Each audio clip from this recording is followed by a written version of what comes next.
பிஸ்மில்லாஹிர் ரஹ்மானிர் ரஹீம். திரு ஃபைசுல் ஹபீப் ஹாஜா ஹபீபுல்லா ஷா அலைஹி ரஹ்மா அவர்கள் அருளியது. அத்தியாயம் 50. நபி பெருமானார் ஸல்லல்லாஹு அலைஹி வஸல்லம் அவர்களின் குணாதிசயங்கள். ஹஸ்ரத் எம்பெருமானார் முஹம்மது முஸ்தபா ரசூலை கரீம் ஸல்லல்லாஹு அலைஹி வஸல்லம் அவர்கள் ஹக்கு தஆலாவின் மாபெரும் தீர்க்கதரிசியாக இருந்ததுடன் அதற்கு தகுதியான கல்யாண குணங்கள் அனைத்தையும் அக்லாக் எனும் திருப்பண்புகளையும் தன்னகத்தே கொண்டவர்களாக இலங்கினார்கள். அவர்களிடம் மகத்தான இரக்க சித்தமும் அன்பும் பரிவும் பிறவியிலேயே அமைந்து விட்டிருந்தன. அவர்களின் உத்தம குணங்களை பற்றி நாமும் ஒரு சிறிதாவது படித்து ஆராய்ந்து நம்மிலும் அப்பண்புகள் பிரதிபலிக்க முயற்சி செய்ய வேண்டும்.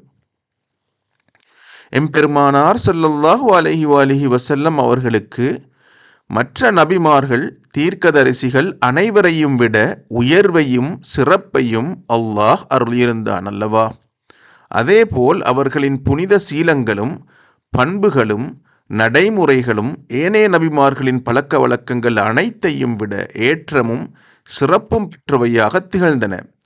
வ இன்னக லஅலா குலுகின் அதீம், நிச்சயமாக நீர் மகா சிறப்பான மிகவும் குண ஒழுக்கமுடையவர்களாக இருக்கின்றீர்கள் என்று அல்லாஹ் தாலாவே அவர்களை சிறப்பித்து வர்ணிக்கின்றான்.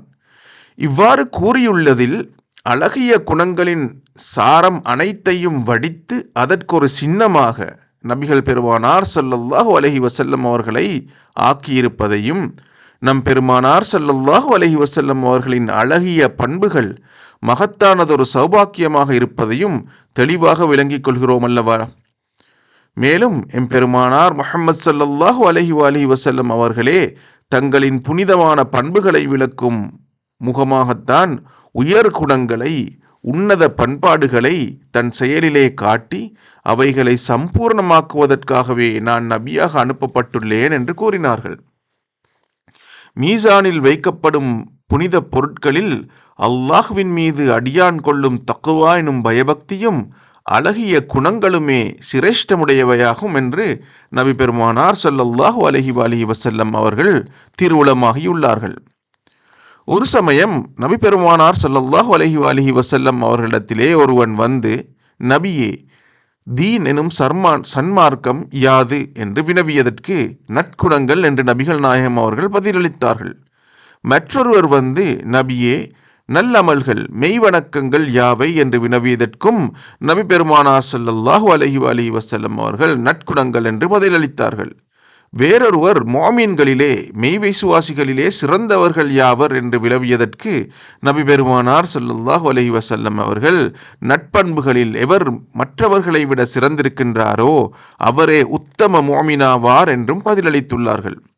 மேலும் ஒரு சமயம் நபி பெருமானார் ஸல்லல்லாஹு அலைஹி வஸல்லம் அவர்கள், நீங்கள் செல்வத்தால் மற்ற மனிதர்களை விட சீமான்களாக இல்லாவிட்டாலும் உயர்ந்த பண்பாட்டிலும் இன்முகம் காட்டுவதிலும் அனைவரிடத்திலும் மிகைத்தவர்களாக இருங்கள் என்று கூறியிருக்கிறார்கள். அவர்கள் இறைவனிடம் பிரார்த்தனை புரியும் போதெல்லாம் அநேகமாக அல்லாஹும்ம அஹ்ஸன்த ஹல்கி ஹஸ்ஸின் ஹுலுகி, இறைவா, அழகான வதனத்துடன் என்னை படைத்திருக்கின்றாய், அதுபோலவே என் குண ஒழுக்கங்களையும் அழகானவையாக ஆக்கி வைப்பாயாக என்று துஆ கேட்பார்கள். மேலும் ஒரு சஹாபி, நபியே, அடியானுக்கு அல்லாஹ்வால் அருளப்பட்டுள்ள செல்வங்களில் மிகவும் புனிதமானது எது என்று அவர்களிடம் வினவியதற்கு நற்குணங்கள் என்று பதில் கூறினார்கள். மற்றொரு சமயம் உயர் குணங்கள் பரிணமித்து, புனிதமானவர்களே எனக்கு மிக உவப்பானவர்களும் கியாம நாளில் அருகில் அமரும் பாக்கியம் பெற்றவர்களும் ஆவார்கள் என்று கூறியிருக்கின்றார்கள். மேலும் சூரியன் பனிக்கட்டியை உருக்கிவிடுவதைப் போன்று நற்குணங்கள் பாவத்தை உருக்கி இல்லாமலாக்கி விடுகின்றன என்றும் திருவுளமாகியுள்ளார்கள்.